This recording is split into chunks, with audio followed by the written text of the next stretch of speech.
Okay, so the previous one on the left here now. Again, setup looks down the line, looks okay. We obviously made some adjustments. That again, just to remind you where that thumb was sitting down there. So I think you've got that now pretty much. You've interlocked and stuff. I've got the thumb in the right spot. Get yourself to the top of the backswing where you were before, and then there's that first move here, yeah? And if you just look at that right knee and the right hip, that's all coming from there, yeah? It's like your arms are doing that, just he goes forward, he goes forward, he goes forward. If he is locked, which as you said, grip tension is creating that, the only way things can go now are over the top. So the club now coming down through your sort of neck area quite steep. As we said, we want the club to be matching up to your kind of right forearm. Well, the club, when we go back a frame up here, was kind of up here, and we want it back here somewhere. So it's 45 degrees, 50 degrees over the top. And then because of that now, your club is coming from quite a long way outside the line. This, in turn, will lend itself to some shanks or unmentionables because you're just basically catching the hosel of the golf club. Club's coming way across. You either pull it way left, high loopy cut, or the shank, yeah? Mm-hmm. And if a golf ball is going like that, where are you going to swing it?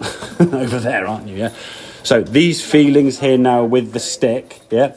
So the stick goes back there now, you see a good hit. Now you felt like you were swinging the club over here somewhere, yeah? If we just watch this movement here now when you sort of step back, these swings, they're going way to the right, yeah?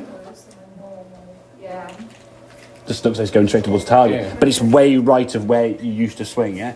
So if you're more natural. Well, yeah, exactly, yeah. So look at the club now. We said about matching up with your right forearm. There's the club shaft there now, yeah? Your right knee hasn't even gone forward. I mean, look how much it stayed back there now. So you turn back here, and then it just starts coming forward because the stick now, you can see just that bit of stick there sticking out there and coming back here. As you're coming through now, the arms are falling down.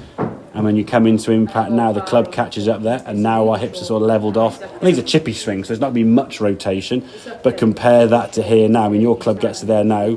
Now your hips and knees are square.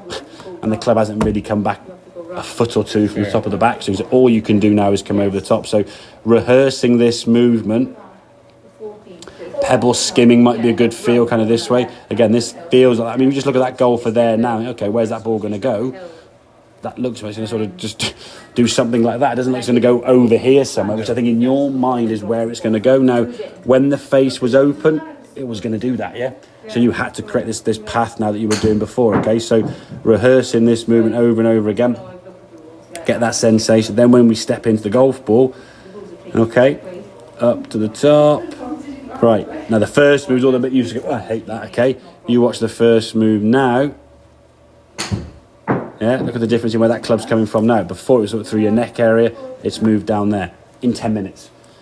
In 20 minutes of practice, we can start getting it to be a little bit flatter, but that's at least now where we're going to start working towards, yeah? So your technical thought now is going to be in terms of where that club shaft is, based around what your hip is doing, or not as the case may be, more on the way back and nothing on the way through.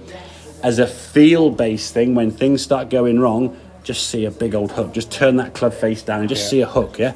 Do that little drill that we had there. So if you start hitting some shanks or you just see everything going high to the right. Just a way of resetting. Exactly, yeah. It's like saying, okay, right, the game's gone to pot, right, what am I doing? I've got the ball going way to the right. What is the opposite to high right?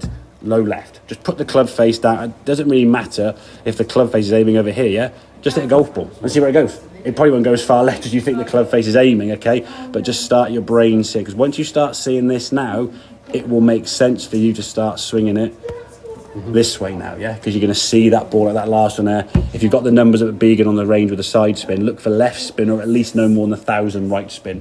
When you start going to the mid-teens and 2,000 side spin, that ball's just... And then when you put a longer club in your hand, you got no chance, yeah? They're accurate. Yeah, pretty good, yeah. So look at that club there now. There's your club shaft there. If I go back to the previous frame that was matching up with this one, there's the club shaft there. So it's just outside the golf ball, but in comparison to, I mean, that's like, that's at the mat. Yeah, so if we can get that club work on a better path, you got a fighting chance, mate. Okay, makes sense? Right, have some morning, buddy, okay? Go full of swings of a 7 or 8 on now, yeah? See how we go from there, okay?